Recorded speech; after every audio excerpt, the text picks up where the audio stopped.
18 చోట్ల గెలిచినటువంటి పార్టీ అధికారంలో ఉండాలా, గెలవాలా? 6 చోట్ల గెలిచినటువంటి తెలుగుదేశం పార్టీ గెలవాలా? అసలు ఏమిటి దౌర్భాగ్యం అని అడుగుతా ఉన్నా. అసలు ఏ దిశగా ఈ రాష్ట్రాన్ని మీరు తీసుకెళ్లాలని ఆలోచన చేస్తున్నారని అడుగుతా ఉన్నా. ఎందుకంటే మీరు చెప్పే మాటలకి చేసే పనులకి ఎక్కడైనా పొంతన ఉందా అని నేను అడగదలుచుకున్నా.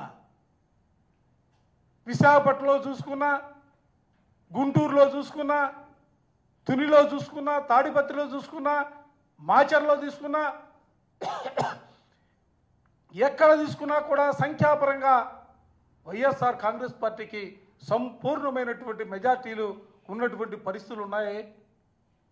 మాచర్లో 31 వైఎస్ఆర్ కాంగ్రెస్ పార్టీ గెలిచిందే. ఇవాళ మీ అభ్యర్థిని పెట్టారే, మీరు చైర్మన్గా గెలిచారని సంబరాలు చేస్తూ ఉన్నారే. ఆయన ఏ పార్టీ సింబల్ మీద గెలిచారని నేను అడుగుతా ఉన్నా.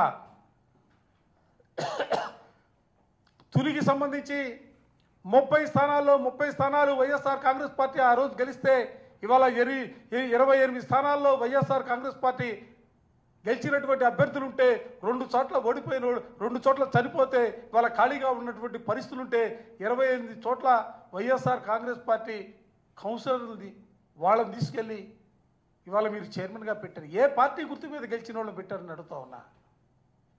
అసలు కనీసం జ్ఞానం ఉండదా?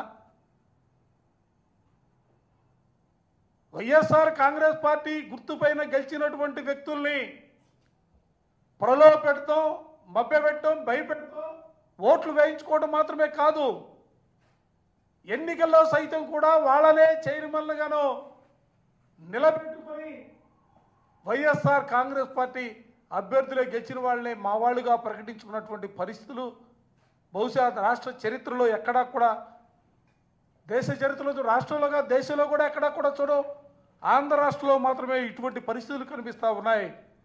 దయచేసి ఇది ప్రజాస్వామ్యానికి మంచి పరిణామం కాదు.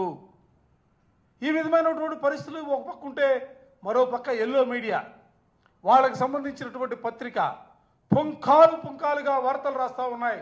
అంటే వైఎస్ఆర్ కాంగ్రెస్ పార్టీలో గెలిచిన వాళ్ళకు కూడా వాళ్ళ పార్టీ బలాలుగా చూపించే ప్రక్రియలో వాళ్ళు పుంఖాలుగా వార్తలు రాసి ప్రజల్ని మభ్యపెట్టే కార్యక్రమాలు చేస్తూ ఉన్నారు.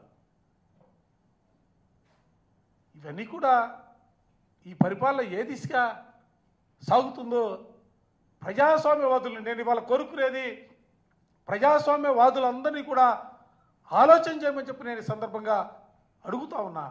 ఇంతటి దౌర్భాగ్యమైనటువంటి పరిస్థితులు బహుశా దేశంలో ఏ రాష్ట్రంలో కూడా చూసే పరిస్థితులను ఒక్క ఆంధ్ర రాష్ట్రంలోనే ఇటువంటి దౌర్భాగ్యమైనటువంటి పరిస్థితులు కనిపిస్తూ ఉన్నాయి. ప్రజాస్వామ్యం కూని అవుతూ ఉంది. ప్రజాస్వామ్య విలువల్ని తుంగలో తొక్కుతూ ఉన్నారు. ఇటువంటి పరిణామాలు ఎల్లకాలం కూడా కొనసాగుతాయనే భావంతో